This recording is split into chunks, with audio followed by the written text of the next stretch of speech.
Hi, I'm Michael Warshauer, one of the partners at the Warshauer Law Group, and today I want to talk to you about what happens after you hire us. Just the litigation process, big picture, so that you'll get a sense of what you can expect as we proceed forward.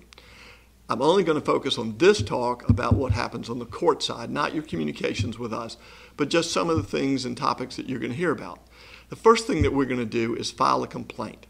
A complaint is the document that we file with the court and serve on the defendant that explains what we think they did wrong. We're not going to put a lot of detail in that complaint as a general rule, but we're going to say the name of the defendant, where they live, the date of the action that we're complaining about, whether it's an injury from a product or injury from a malpractice or injury from a truck wreck, and then we're going to say what they did wrong. As a general rule, it takes a few days to get them served with process. Sometimes it can be difficult if they're trying to dodge service. But once they get processed, they typically will turn it over to their insurance company or private lawyers if they're a corporation and file an answer.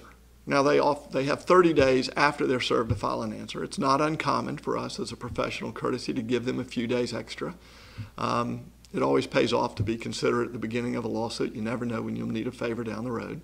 And in the answer, we can expect, no matter how obvious their bad conduct is, we almost always expect them to deny everything. Now, once the answer is filed, the lawsuit has really begun. So the next phase after the complaint and the answer is what we call the discovery process. The discovery process consists of two major kinds of activities. One is depositions. Deposition is where lawyers ask witnesses questions orally, and there's a court reporter present, and they will proceed. You can expect, if you're the plaintiff, that you'll be deposed. If you're the defendant, you can be deposed. And in addition to that, we may take some critical witnesses, doctors, eyewitnesses, etc. Now, while those depositions are going on, and sometimes preceding them, generally preceding them, we will have also exchanged written discovery. Now, written discovery consists of three basic kinds. The first kind is interrogatories, and interrogatories are written question. Where did you go to high school? Were you driving for your employer at the time you wrecked your truck into the plaintiff's vehicle? Where did you go to medical school? Those are written questions, and we'll get answers to those. And again, as a general rule, you have 30 days from the time the interrogatories served on you within which to answer. When interrogatories are served on our clients, we send them to the client. In addition to that, they will work with the lawyer and paralegal to make sure that we give answers that are truthful and correct and phrased in a way that is consistent with the way that things actually happened. Words matter.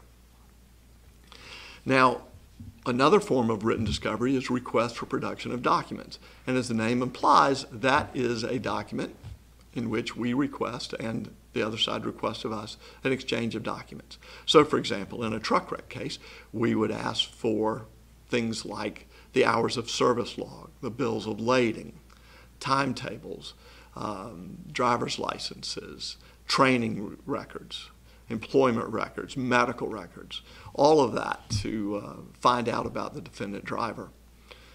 Similarly, they would send us records asking our clients about their medical history, their education, some family issues. The last of the three main kinds of written discovery is called a request for admissions. Now, a request for admission is a question that would be, admit that you were driving an 18-wheeler on I-85 northbound at milepost 211 on January the 15th of 2013. Admit that you were in the employ for ABC Trucking Company at the time you were driving the truck. So what we're doing with requests for admissions is trying to narrow issues and find out some things, but we don't use them so much to find out as we do to narrow some issues about control of vehicles, basic standards of care. Admit that the speed limit was 60 miles an hour, for example, would be a common one.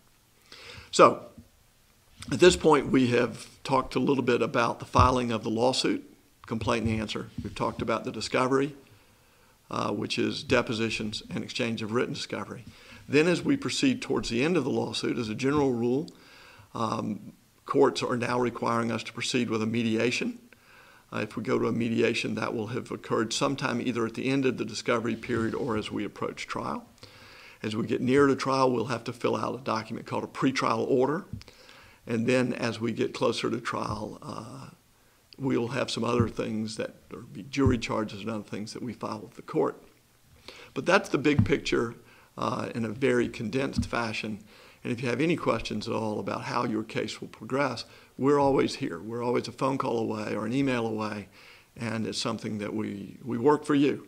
So always feel free to give us a call at any time if you have any questions about the progress of your case or about how the system works. We don't want it to be scary. We know that it's new for you, but it's not new for us. We've done it a lot of times. We're good at it, and we will work for you. We're here to help.